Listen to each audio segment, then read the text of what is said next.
Hello, my friends, and welcome back to my channel. And if you're new here, welcome. My name is Jenny, and today I have another layout for you guys from the monthly series, the Collection Obsession for March. And this month I am playing with the Maggie Holmes Garden Party collection. And here you have my paper selections, right? I dwindled it down. I have the collection all next to me so I can access it.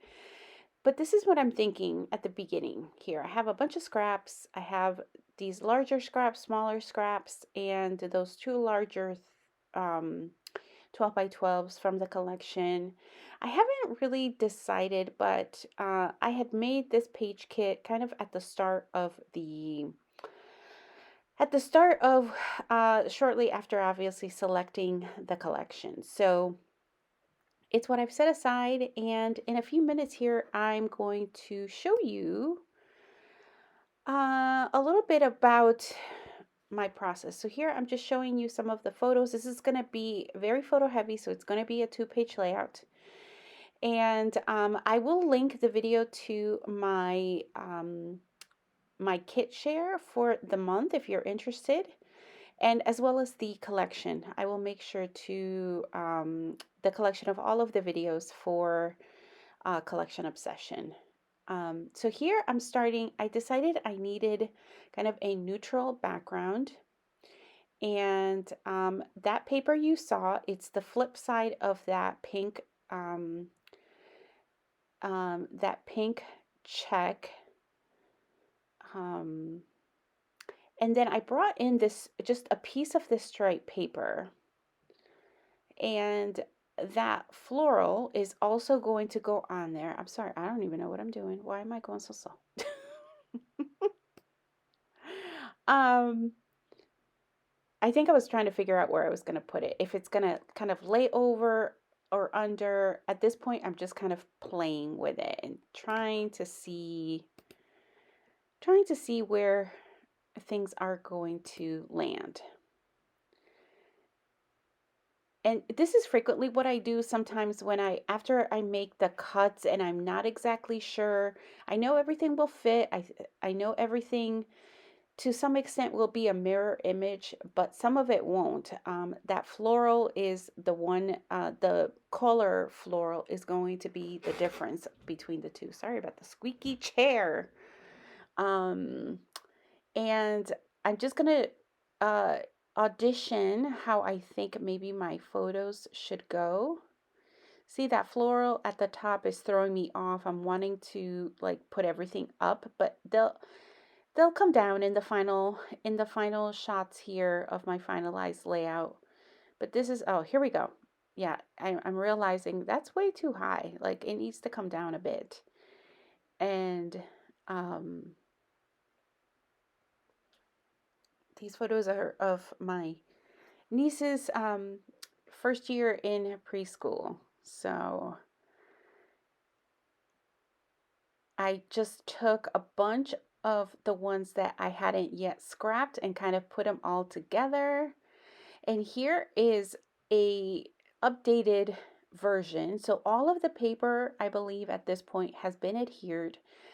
I kept it pretty much to what I showed you. I did end up matting my photos on a neutral cardstock, and you'll see that there's spaces where um, the first photo, right underneath it, I just cut a piece of scrap paper, one of those tiny ones, so that it would fit perfectly, like an embellishment. And then I did the same thing for the right hand side where you have that blue lined paper. Um, that is also a scrap from those little bits that were in my stash. And now I've gone through and I had selected some chipboard shapes from my stash. They weren't necessarily from this collection, but just from my stash. If you follow me, you know I struggle with chipboard. I struggle to use it, and so I am no longer purchasing any chipboard. Um, and I am trying to use up what I do have. So I'm just using some twine, and I am just adding that to this piece here. And eventually I'll adhere everything down. Some of these definitely have Maggie Holman vibes. I don't know if they're all from her previous, any of them are from her previous collection. I pretty much have taken everything apart. So some of these very well may be. Those tassels, those scream Maggie Holmes. So does this. I think this heart that I'm putting the twine around, I think that is from Hello Love, that collection from Crate Paper. I think it's been a while. Hello Love is a little older. Um, but I remember finding that collection at Michael's, that paper pad, and I almost tripped over myself. um, so here I'm just bringing in my go-to adhesive, my little box here. And one of the things that I am doing on here is that I don't know if you can see from this angle, but chipboard is very bulky. So I have been um, peeling off the layers to make it a little bit flatter. So just know that you can do that on your chipboard shapes. If you think like that, if you're like me and don't use them because they create a lot of bulk, you can I just take a pokey tool and just start in one corner and just start ripping it off. Sometimes it doesn't rip quite in one piece, but that's okay. I just kind of shift it over to a different area in the chipboard, and usually I can fix it so that it all looks like it's one the same height, if that makes sense. So here I'm just playing around with some of the other embellishments. I do like how these look, so I am going, those phrases, those right there, those are from the die cuts. So I'm going to go ahead and I'm going to adhere those. I think I'm going to pop up the bow. I think the bow is a die cut as well, but I want some dimension, so I am going to add some foam to that. I use either the roll foam or the fun foam. It doesn't really matter to me. But once I start using one, I usually, for the most part, I'm probably wrong. I probably mix up the two in this one, but don't usually mix it up because it sometimes it feels to me like they're different heights, but it's fine. Who's gonna look? Who's gonna know? No one's gonna know.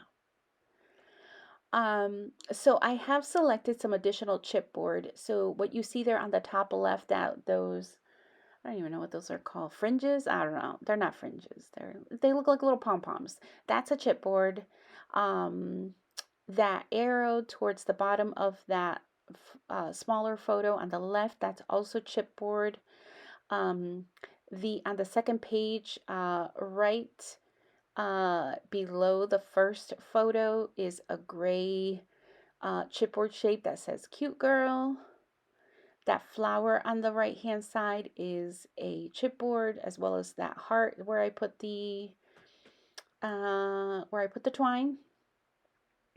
So I think the only die cuts at this point are that bow that I'm working on and the one right underneath the words, right underneath the first photo with the words. And I'm going to be working with the thickers that came with the collection, and the title is going to be Preschool Fun. Yeah.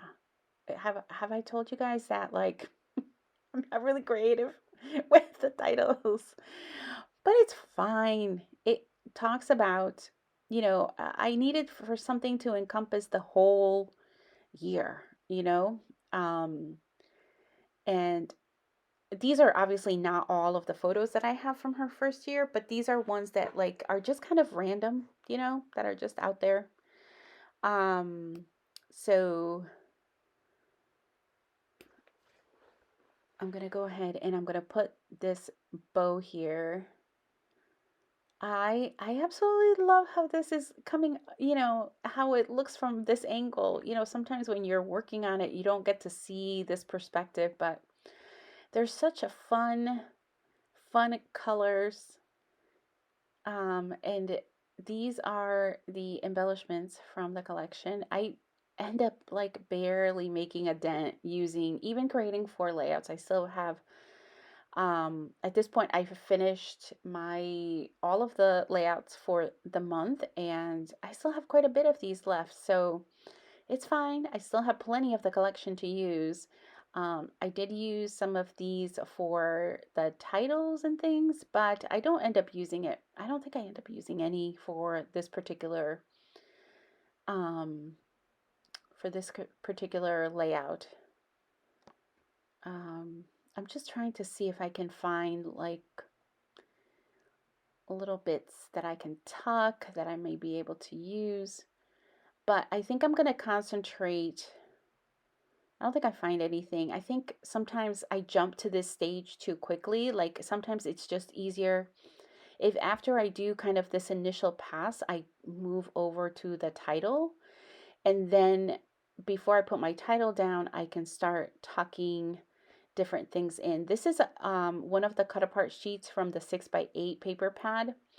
And I am going to trim down um, that black and white square on that cut apart sheet, and I'm just going to trim off the wood grain around it, and I'm just going to place it there. But first I'm looking to see if I might have something else already cut up so I don't have to cut into this, but I do end up cutting into it and it's fine. It fits perfect, except for I had already glued that flower down, and so I'm gonna have to just lift up the corner, which really isn't a big deal. You'll see me do it right on screen here. And just to be able to tuck, and this is just, I'm trying to get ahead so that it's kind of not this awkward piece kind of going back into this. This is where, once I open up die cuts, these are just little page protector divider things that I have in my stash. So I didn't buy them specifically to store this, but I do like how it gives you the flexibility to store your ephemera flat when you're storing it with the rest of your collection.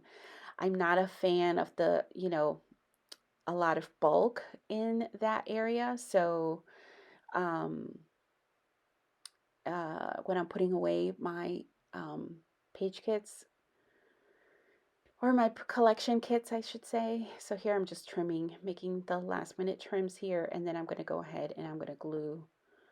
Um, I'm going to end up adhering this down, but see, it doesn't fit. So I've already gone ahead and I've already glued that flower down. So it's just really simple. I'm just pushing down on the blue paper and it came up no problem. It didn't rip. It didn't, I mean, it may have ripped under the flower, but that's fine. You don't see it. And here, I think I'm just going to try to tuck it a little bit more. Oh, no, that's good. Good enough. Because then I still have a little space to be able to journal underneath that saying if I want. And I'm just holding that down so it adheres. Just need to give it a second and then it's usually good to go. Okay, so now I'm like, okay, I need to work on this title. And I already told you the clever title. It is not clever. um, but I will tell you, I love using, so once I get these things in my stash, my thickers, my collections, I will tell you, I do change everything over to more, a more permanent packaging. So I hate the, the, I hate the packaging that most of this stuff comes by, particularly for thickers or any of um, the 6x12 embellishments, I usually go ahead and I change their packaging. And I just bought these. I have a whole bunch still left. I bought them off Amazon. But I do put them into these, they're just plastic bags. They don't zip, they don't ever fall out, so I don't have an issue with this. And the same thing goes for my collections. I store my collections, every new collection that comes into my room, I go ahead and I change into um, this more plastic packaging. And that's kind of how I take everything apart from um, its original packaging, including the die cuts. I think the only thing I might leave is if like I have puffy elements, I keep those together. I don't take out the packaging. Um, but these large, anything like 6x12 pretty much, or the 12x12, I do. So here is the final layout for you guys. I do thank you guys so much for watching. I hope you've enjoyed this process, and I hope you'll come back next time. Bye for now.